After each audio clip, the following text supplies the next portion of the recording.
भाई ने कहा कि उनको बीजेपी में जाना है, तो मैं ये कहता हूँ कोई दल में तो नहीं है। कब तक छुपोगे यार पत्ते के झाड़ में। तो निश्चित परिवारवाद की पार्टी है। लालू प्रसाद यादव के साले सुभाष यादव ने लालू प्रसाद यादव के खिलाफ मोर्चा खोल दिया। बता दें कि लालू प्रसाद यादव को लेकर उन्होंने कहा कि जब लालू प्रसाद यादव मुख्यमंत्री थे तो सीएम हाउस से अपराधियों के लिए फिरौती ली जाती थी। मेरे साथ बिहार सरकार के पूर्व मंत्री रामसूरत राय जी हैं, बीजेपी से विधायक भी हैं।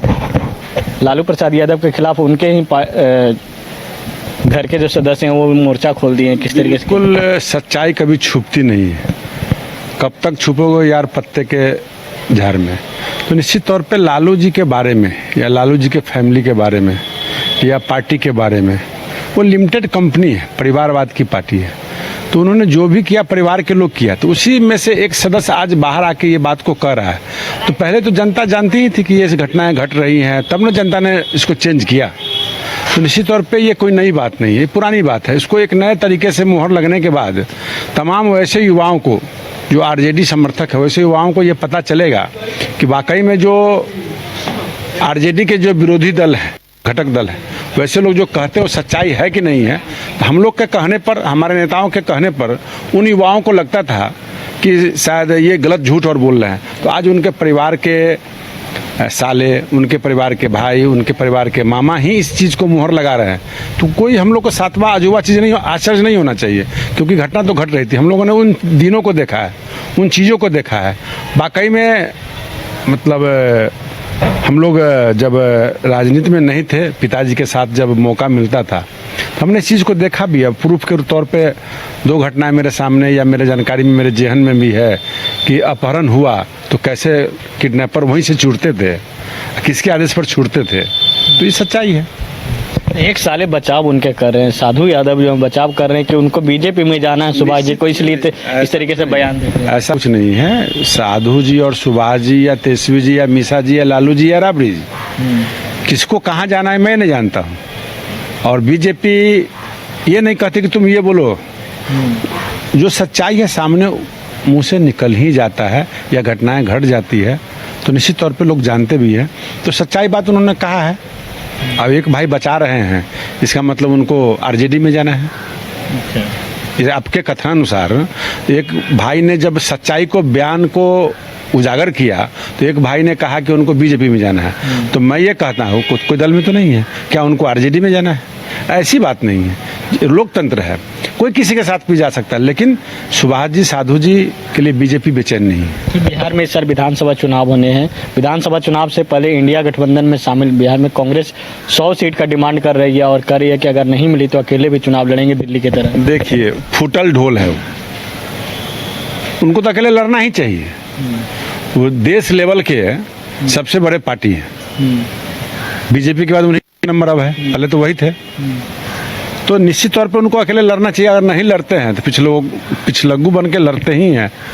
तो निश्चित तौर पे जो आरजेडी सीट देगी उनको मानना चाहिए, और नहीं तो लड़ना है तो लड़ के देखे।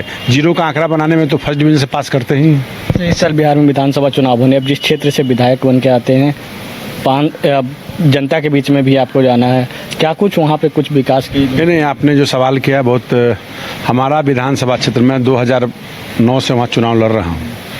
और वाकई में मेरा विधानसभा बहुत पिछड़ा क्षेत्र था, क्योंकि नदी के कारण, बांध नहीं होने के कारण, बाढ़ आने के कारण बिजली, रोड, पुल, पुलिया, सारे चीज़ प्रॉब्लम थे। लेकिन मैं आपको विश्वास दिलाता हूँ, 2 टर्म में वहाँ विधायक रहा हूँ, ये मेरा दूसरा टर्म है, 2 बार चुनाव हारा भी। तो जनता को मैं दोष नहीं देना चाहता हूँ, जनता को लोग बरगलाने का काम करते हैं। लेकिन आज औराई विधानसभा क्षेत्र के अंतर्गत आप अपनी गाड़ी से जा सकते हैं, आप अपनी बात को रख सकते हैं। पहले वो भी उपाय नहीं था। घर घर बिजली मिला है, शौचालय मिला है। अब एक विकास की बात जब आपने किया है, तो मैं सर्वप्रथम आपके चैनल के माध्यम से माननीय मुख्यमंत्री जी को, एनडीए सरकार को, माननीय डिप्टी सीएम जी को और देश के यशस्वी प्रधानमंत्री जी को मैं बहुत बहुत आभार और धन्यवाद प्रकट करना चाहता हूं कि आपके सोच और परिकल्पना के कारण पूरे देश और दुनिया के अंदर विकास हुआ है, जिसका किरण औराई में भी पहुंचा है। जो जीता जागता उदाहरण के तौर पर माननीय मोदी जी के द्वारा, गडकरी जी के द्वारा 5.5 अरब का पुल का वहाँ कार्य शुरू हो गया है, बसघट्टा में, माँ चामुंडा की धरती पर, कटरा प्रखंड में। माननीय मुख्यमंत्री जी के द्वारा माननीय हमारे पथ निर्माण मंत्री जी के द्वारा आपको बता दें कि गरहा टू औराई 21 किलोमीटर का रोड और पुल बनना है, जो 8 अरब 14 करोड़ के लागत से बनना है।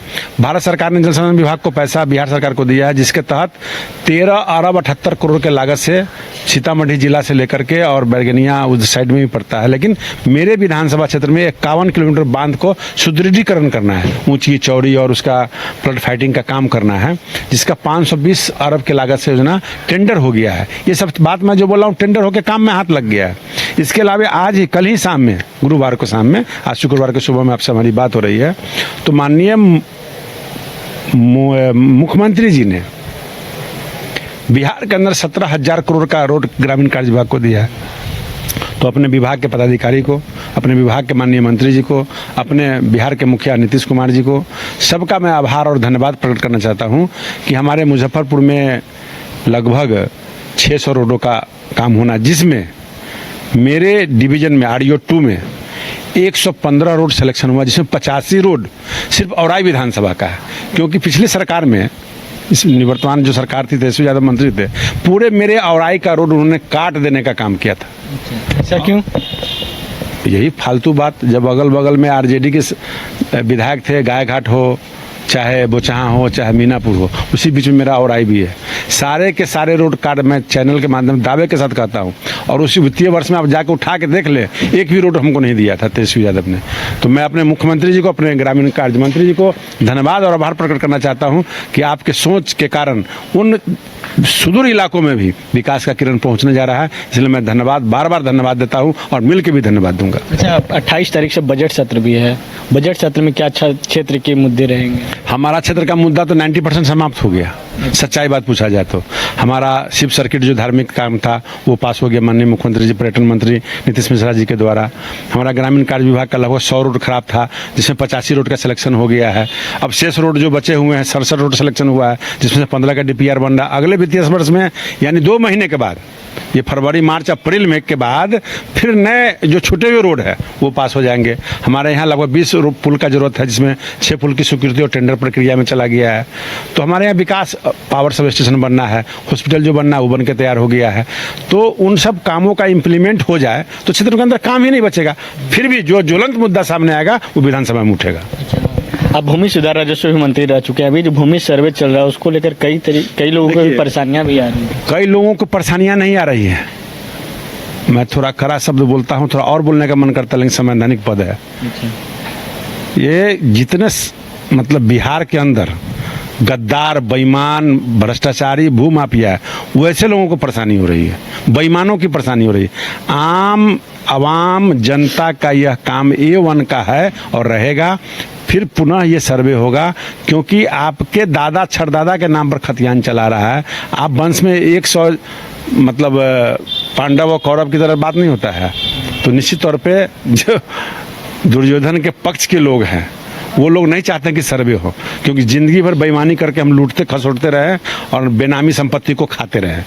लेकिन जिस दिन सर्वे हो जाएगा उस दिन जो ईमानदार लोग हैं उनकी जो त्रुटियां हैं सारे शुद्ध हो जाएंगे, उनके बेटे पोते के नाम पर खतियान बन जाएगा। फिर 50 साल 60 साल के लिए निश्चिंत हो जाइएगा। ये क्यों नहीं कराना चाहते हैं?